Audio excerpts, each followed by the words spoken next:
ಸಂವಿಧಾನ ದಿನದ ಸಂದರ್ಭದಲ್ಲಿ ಪ್ರಧಾನಿ ನರೇಂದ್ರ ಮೋದಿ ದೇಶದ ನಾಗರಿಕರಿಗೆ ಪತ್ರ ಬರೆದಿದ್ದು ರಾಷ್ಟದ ಪ್ರಗತಿಗೆ ಮಾರ್ಗದರ್ಶನ ಮಾಡುವಲ್ಲಿ ಸಂವಿಧಾನದ ನಿರ್ಣಾಯಕ ಪಾತ್ರವನ್ನು ಸ್ಮರಿಸಿದ್ದಾರೆ. ತಮ್ಮ ಪತ್ರದಲ್ಲಿ ಅವರು 1949ರಲ್ಲಿ ಸಂವಿಧಾನವನ್ನು ಅಳವಡಿಸಿಕೊಂಡ ಕ್ರಮ ಐತಿಹಾಸಿಕ ನಿಲುವಾಗಿದೆ.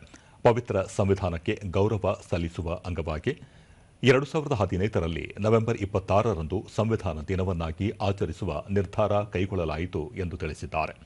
ಪ್ರಸ್ತುತ ವಿಕಸಿತ ಮತ್ತು ಸಶಕ್ತ ರಾಷ್ಟವನ್ನು ನಿರ್ಮಿಸುವ ಹಾದಿಯಲ್ಲಿ ಸಾಗುತ್ತಿರುವ ಈ ಸಂದರ್ಭದಲ್ಲಿ ಪ್ರತಿಯೊಬ್ಬ ನಾಗರಿಕರು ತಮ್ಮ ಕರ್ತವ್ಯಗಳನ್ನು ಬದ್ಧತೆಯಿಂದ ನಿರ್ವಹಿಸಬೇಕು.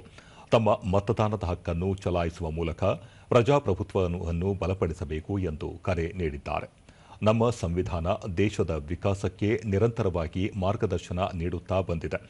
ಬಡ ಕುಟುಂಬದಿಂದ ಬಂದಿರುವ ತಮ್ಮಂತಹ ಸಾಧಾರಣ ವ್ಯಕ್ತಿಯನ್ನು ಪ್ರಧಾನಿ ಹುದ್ದೆಗೆ ತಲುಪಿಸಿರುವುದು ನಮ್ಮ ಸಂವಿಧಾನದ ಶಕ್ತಿಯಾಗಿದೆ. ಈ ದಿನದಂದು ನಾವು ಡಾ ರಾಜೇಂದ್ರ ಪ್ರಸಾದ್, ಡಾ ಬಾಬಾ ಸಾಹೇಬ್ ಅಂಬೇಡ್ಕರ್ ಮತ್ತು ಸಂವಿಧಾನ ರಚನಾ ಸಭೆಯ ಸದಸ್ಯರನ್ನು ಸ್ಮರಿಸಬೇಕಾಗಿದೆ. ಭಾರತದ ಸಂವಿಧಾನ ನಿರ್ಮಾಣದಲ್ಲಿ ಈ ಮಹನೀಯರು ಅಸಾಧಾರಣ ದೂರದೃಷ್ಟಿಯಿಂದ ಕಾರ್ಯನಿರ್ವಹಿಸಿದ್ದಾರೆ ಎಂದು ತಿಳಿಸಿದ್ದಾರೆ.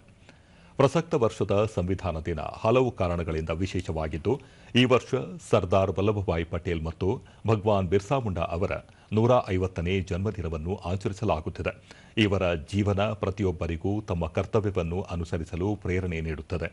ವಂದೇ ಮಾತರಂ ಗೀತೆಯ 150ನೇ ವರ್ಷ ಪೂರ್ಣಗೊಂಡ ಉತ್ಸವವನ್ನು ಸಹ ಆಚರಿಸಲಾಗುತ್ತಿದೆ ಎಂದು ಹೇಳಿದ್ದಾರೆ. 2047ರ ವೇಳೆಗೆ ದೇಶ ಸ್ವಾತಂತ್ರ್ಯಗೊಂಡು 100 ವರ್ಷಗಳಾಗಲಿವೆ. 2049ರಲ್ಲಿ ಸಂವಿಧಾನ ನಿರ್ಮಾಣಗೊಂಡು 100 ವರ್ಷಗಳು ಪೂರ್ಣಗೊಳ್ಳಲಿವೆ. ವಿಕಸಿತ ಭಾರತದ ಸಂಕಲ್ಪ ನಮ್ಮ ಮುಂದಿದ್ದು, ಅದನ್ನು ಪೂರ್ಣಗೊಳಿಸುವ ಕರ್ತವ್ಯ ನಮ್ಮದಾಗಿದೆ.